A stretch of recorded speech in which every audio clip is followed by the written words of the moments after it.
नमस्कार आपण को मो चैनल को स्वागत करुच्ची आपण आज आम सुंदर रेसिपीटा नहीं आसचु बिना प्याज रसुण रे पनीर मसला। यही सुंदर रेसिपीटी आपण भातरे रुटी रे परोटारे बहुत किसी डिशेस रे आपण खाई परिबे। चलतु एबे सुंदर रेसिपीटी को स्टार्ट करिबा। सेतिबे आमे एबे मसला रेडी करिबा। सेतिबे आमे नेजु 2 चम्मच पोस्त 3-4टी काजू ताकू एबे ग्राइंडिंग करनबा।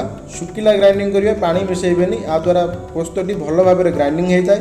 एबे सेतिरे कटा हेकि रखिथिबा बिलाती आमे ऐड करिबा एवं किछि अदा खंड एवं 3टी कच्चा लंका आमे नेइचु टिके स्पाइसेस बनेवा पई। एबे ताकू मिक्स करनबा भलो भाबे। एबे गोटे प्लेट रे किछि पनीर नेबा। आमे 150 ग्राम पनीर नेइचु।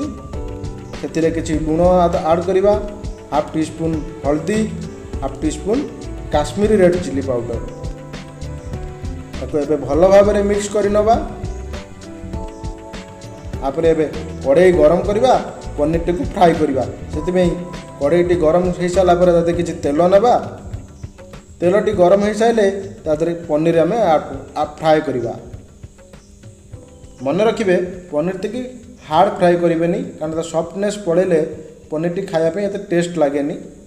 तेणुक आमर एवं देखु पनीर टी आस्ते आस्ते हो आसूची।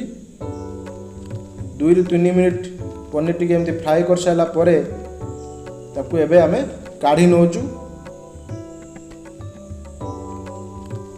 एबे बंची जाइथिबा तेल रे आमे किछि गोटी मसला ऐड करिवु जेमती खंडे दालचीन, किछि गोलमरीच, गोटे 2टा गुजराती आम एबे ऐड कर सारा पर से जो पेस्ट आम करके रखीलु से पेस्ट को एबे ऐड करवा।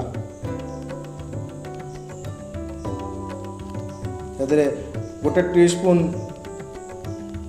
हल्दी पाउडर, गोटे टीस्पून रेड चिली पाउडर, गोटे टीस्पून धनिया पाउडर, गोटे टीस्पून जीरा पाउडर, आवश्यक अनुसार लूण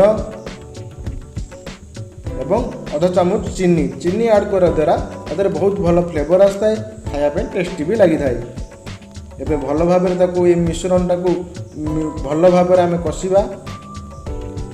2-5 मिनिट कसिला परे देखंतु एबे तेल छाड़िबा टिके टिके आरंभ करिवो एवं हमर ग्रेवीटी प्रस्तुत हेबार लागिछि।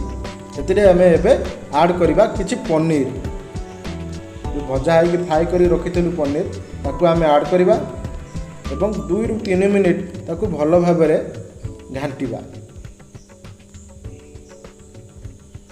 एमती पानी काले लागी जीवो सेतिबेई जो किछि पानी आमे सेतिरे ऐड करिबा मसलाटी जेमती हमर न लागे एवं आवश्यक अनुसार सेतिरे झोल रखिबा कारण एटा हमर ग्रेवी करूचे बेसी झोल रखिबानी। 2-3 मिनिट ताकू भल भाबरे फुटेइबा। देखंतु एबे हमर ग्रेवीटी प्रस्तुत ही आसीची। आउ 1 मिनिट पर तादेरे किछि कटा हेतिबा धनिया पाउडर ऐड करिबा एवं आधा टीस्पून गुआ घी ऐड करिबा एवं किछि गरम मसला आमे ऐड करिबा। एबे ताकू भल भाबरे आमे मिक्स करिबा। 1 मिनिट ताकू भल भाबरे फ्राई करिबा जेमते हम ग्रेवीटी प्रस्तुत हो जिवो जेमते पानीटी मरि जिवो। एबे आपनकर प्रस्तुत हो जाइछि बिना प्याज रसुण रे पनीर मसला। आपण आपको घरे ट्राई करंतु केमिति लागिला कमेंट बॉक्स रे निश्चित जणातु। मो चैनल को प्लीज सब्सक्राइब कर दियंतु।